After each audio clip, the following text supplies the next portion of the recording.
যখন এই যে অস্থিরতা সৃষ্টির চেষ্টা করছে সেটিকে প্রতিহত করার জন্য বিএনপি কতটা প্রস্তুত বা বিএনপি কতটা আসলে সেটা আমি খুব ভালোভাবে এক্সপ্লেন করেছি আমি একটু আগেও।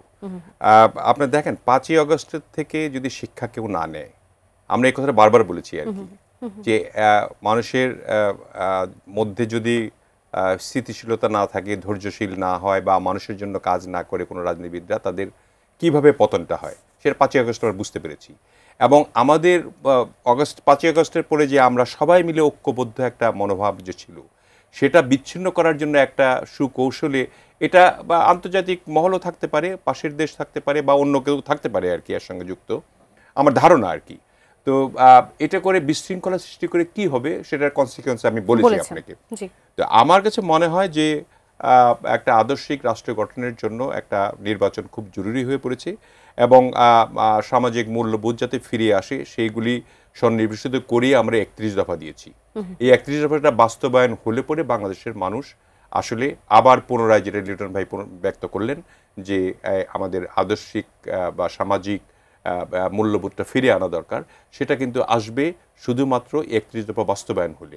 এবং এই এখন সংস্কারের নামে যে সমস্ত কাজগুলি চলছে সেগুলি অযথা কালক্ষেপণ করা হচ্ছে। মৌলিক কিছু সংস্কার করে খুব তাড়াতাড়ি মানে আপনার এই নির্বাচন দেওয়া উচিত। আর যে প্রশ্নটা করলেন আপনি, যদি না হয় তখন কি হবে, না হয় আমি একটু আগে বলেছি, না হলে সারা বাংলাদেশের মানুষ যেহেতু ভোটের জন্য 17টি বছর ওয়েট করেছে, তারা একটা ভোটের জন্য যদি ডাক দেওয়া হয় যে তোমার ভোট তুমি 2 মাসের মধ্যে দিতে পারবে যদি এটি আন্দোলনটা করো, আমাদের রাজনীতি মানে কোনো রাজনৈতিক দল আমরা যদি ডাক দেই, বিএনপি যে ডাক দেয়, সমস্ত জনগণ চলে আসবে। এবং তখন কিন্তু আপনার রাষ্ট্রের যে বিশৃঙ্খলা, সেই জিনিসটা আমরা চাই না জন্য এই কাজটি করছি না। এখন ডক্ট্রিন অফ নেসেসিটি বলতে একটা কথা আছে, যেমনটি সরকার বলছে, যেমনটি এনসিপি বলছে যে নির্বাচন সংস্কার ছাড়া যদি নির্বাচন হয় তাহলে আবারও ফ্যাসিবাদ ফিরে আসবে, সেই পরিস্থিতি তৈরি হবে।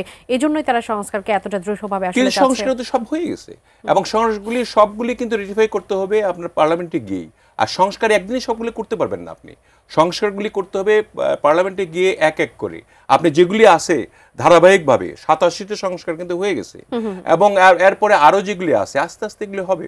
দেখেন মৌলিক বিষয়গুলি কিন্তু স্থির হয়ে গেছে।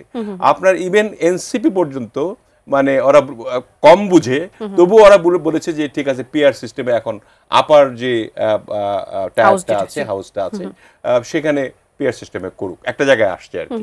অন্তপক্ষে এই মানে আপনার পার্লামেন্ট ইলেকশনে যারা ইলেকশন করবেন, আমাদের মানে কি বলে সংসদ নির্বাচন, সেটাতে তারা আর পিআর সিস্টেম থেকে বেরিয়ে আসছে আর কি। তো এই কারণে আমি মনে করি যে এখনো সময় আছে, ভুল বুঝাবুঝি একটা সেরে আমরা যে স্পিরিটে আমরা শেখ হাসিনার সরকারকে, ফেসিবাদকে উৎখাত করেছি, এই স্পিরিটটা সবার মধ্যে থাকা দরকার, ঐক্যবদ্ধ হওয়া দরকার। এবং যে ভাবে তারা মানে গালি দিচ্ছে আমাদের নেতাদের, এই সমস্ত গালি যদি বন্ধ না করে, তাদের কপালে যে রাজনৈতিক একটা সূর্যোদয়ের ভাব দেখা দিয়েছিল যে তারা রাজনীতিতে প্রবেশ করবে, সেই প্রবেশ বন্ধ হয়ে যাবে।